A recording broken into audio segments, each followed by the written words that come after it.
Bueno, compañeros, les voy a mostrar lo que es el crecimiento del PIB. El crecimiento del PIB tiene varias bases, que es el primero, es el crédito, es una de las cuales influye en él, el crecimiento poblacional y las inversiones.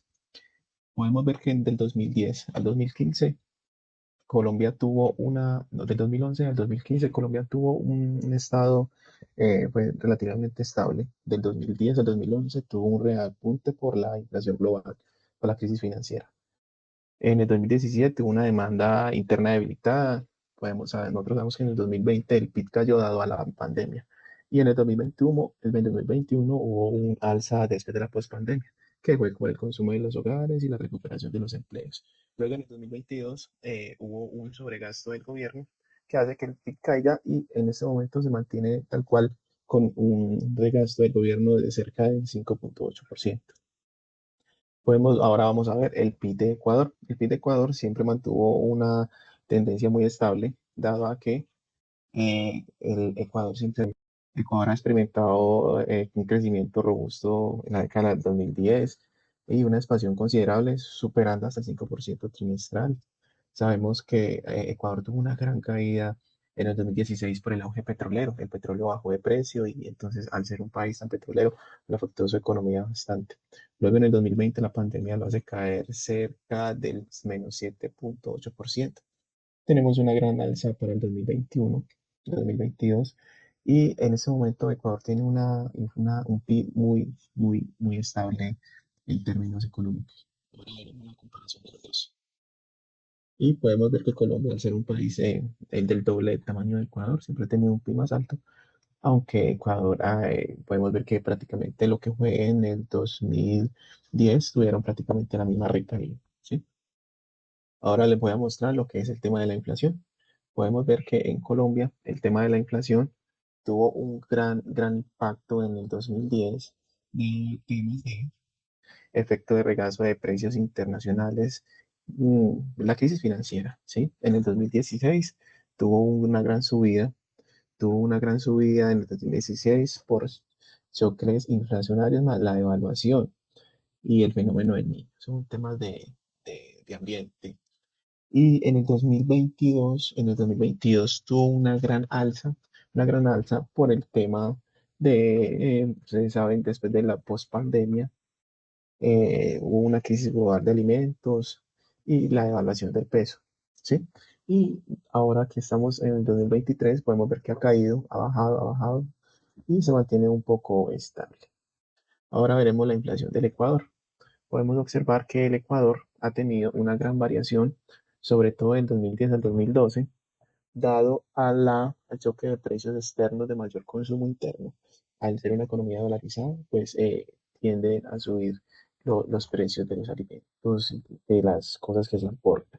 Pero luego de eso fue bajando, bajó bastante hasta el 2014, donde en el 2014 aumentó por precios de alimentos importados, pero siempre ha sido una economía muy estable. Del 2014 al 2020, 2021, fue una inflación muy baja. Luego en el 2022 podemos observar que hubo un choque externos moderados y dolarización limitada, me imagino por temas políticos, pero dado a eso siempre se ha mantenido una inflación muy estable. Ahora, una comparación de los dos, podemos ver que lo que es Colombia siempre ha tenido una inflación muy alta, con picos muy altos, dado a ser un país del doble de su tamaño. Y podemos observar que Ecuador siempre ha mantenido, básicamente desde el 2010 hasta el 2022, una inflación muy estable, muy estable.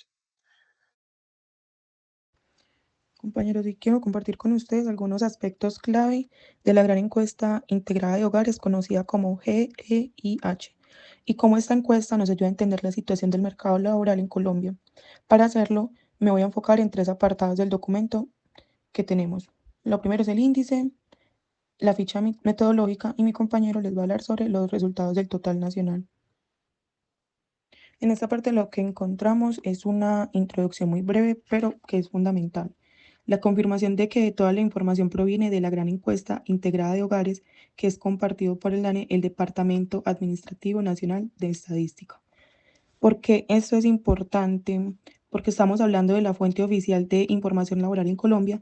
Los datos que veremos más adelante no son estimaciones ni encuestas privadas, sino cifras producidas con rigor estadístico, con cobertura nacional y con una metodología que asegura su comparabilidad a lo largo del tiempo.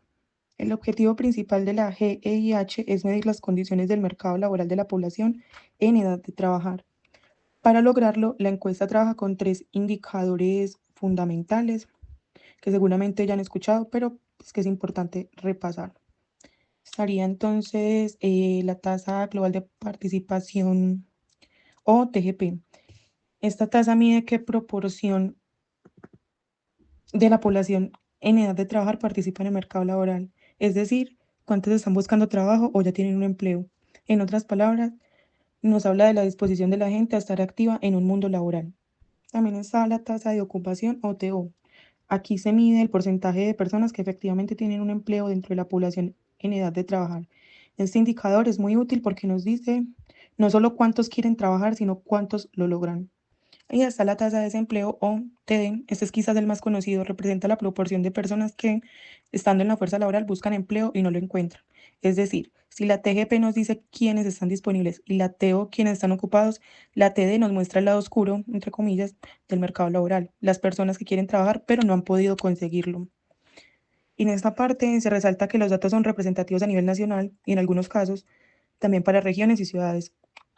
Es decir, se pueden ver cómo varían las cifras según la zona geográfica. Bueno, yo les voy a exponer sobre las tasas globales de participación, la tasa de ocupación y la tasa de desocupación. Entonces comenzamos desde el 2024, diciembre de 2024, entonces podemos observar aquí cómo varían las tasas desde enero hasta diciembre. Y podemos ver que tuvieron un promedio de 63%. Asimismo, podemos ver la del año 2023, la del año 2022 y la del año 2021. Observamos que, por ejemplo, la tasa de ocupación del año 2021 fue de un promedio del 53%. Bueno, entonces vamos aquí a estos datos, observar los datos de la tasa de participación, la tasa de ocupación y la tasa de desocupación.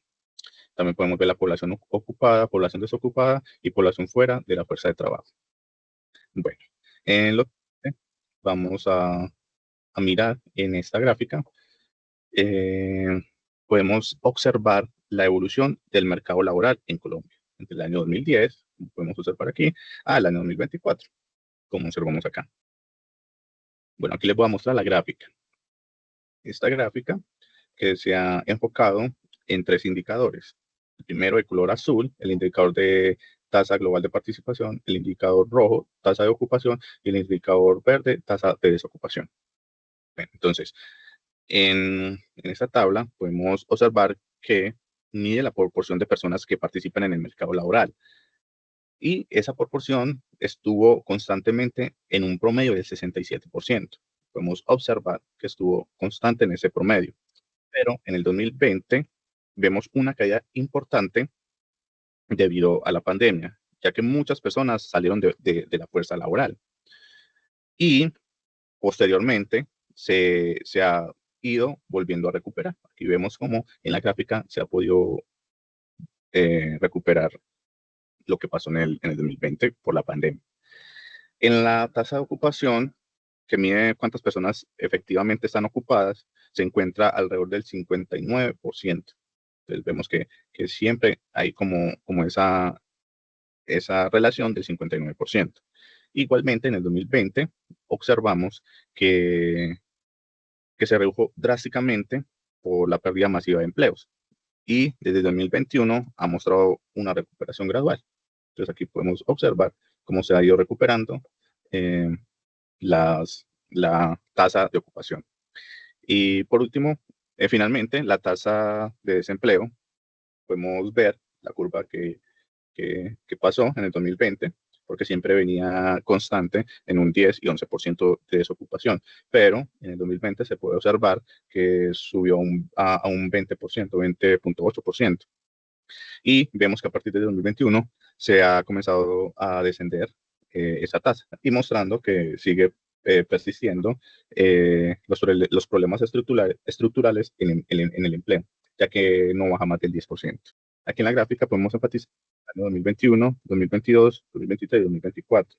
A partir de esta gráfica, podemos ver que en el 2021 hubo una recuperación rápida por la reapertura económica. Entonces, en el 2022 mejoró la ocupación, pero el aumento de la inflación afectó el poder adquisitivo de los hogares. Y en el 2023 y en el 2024, el desempleo permanece alto, alrededor del 10%, debido a la deceleración económica y a la falta de generación de empleos formales. Y podemos observar que así ha venido constantemente. Y en el 2020 fue el año en el que se subió la tasa de desocupación, pero que volvió y mostrando la deceleración económica. Bueno, con esto podemos observar que el mercado laboral en Colombia muestra una recuperación parcial tras la pandemia, pero persisten grandes desafíos, como alto desempleo, la informalidad, la desigualdad, y vemos que estos indicadores son fundamentales porque nos permiten entender cómo la situación económica impacta directamente en el bienestar de la población, como si baja la ocupación, como aumenta de esa desocupación o ese desempleo. Ahora les voy a hablar sobre la APD de Colombia y Ecuador. En este caso, Colombia sería la línea roja y Ecuador sería la línea azul. Evidenciamos que desde el 2010 hasta el 2019, Colombia mantiene una tasa de desempleo consistentemente más alta que Ecuador, con fluctuaciones notorias año a año, mientras que Ecuador presenta niveles más bajos y estables con menor volatilidad en su mercado laboral. En el año ya 2020 hasta 2021, en Colombia registra un mayor pico del desempleo en septiembre del 2020. Sería como esta partecita de acá, reflejando el golpe de la pandemia y las medidas del confinamiento. En 2021 la tasa sigue elevada, aunque inicia una lenta reducción. Y en Ecuador también sufre un aumento, pero el impacto es mucho menor que en Colombia. Su línea azul muestra cierta inestabilidad, aunque en un rango mucho más bajo. Entre el 2022 y el 2023, que sería todo este rango de acá, en Colombia la tasa empieza a descender de manera sostenida, aunque baja, todavía se ubica muy por encima de Ecuador. Y Ecuador se estabiliza en niveles bajos y muestra menos oscilaciones, reflejando un mercado laboral más resistente. Y ya el último registro, que sería todo el año 2024, la diferencia estructural entre ambos países se mantiene. Es decir, Colombia conserva un desempleo elevado y más volátil, mientras Ecuador logra estabilidad con cifras notablemente más bajas. De esto se pueden sacar 4 conclusiones. Colombia ha mantenido tasas de desempleo más altas que Ecuador durante todo el periodo. La otra es, sus niveles responden con mayor sensibilidad a choques externos, ejemplo, la pandemia. La tercera conclusión sería menor desempleo y menos fluctuaciones reflejan un mercado laboral más estable. Finalmente, la pandemia, que fue entre el año 2020 y 2021, fue el episodio más desestabilizador, con un impacto mucho más fuerte en Colombia.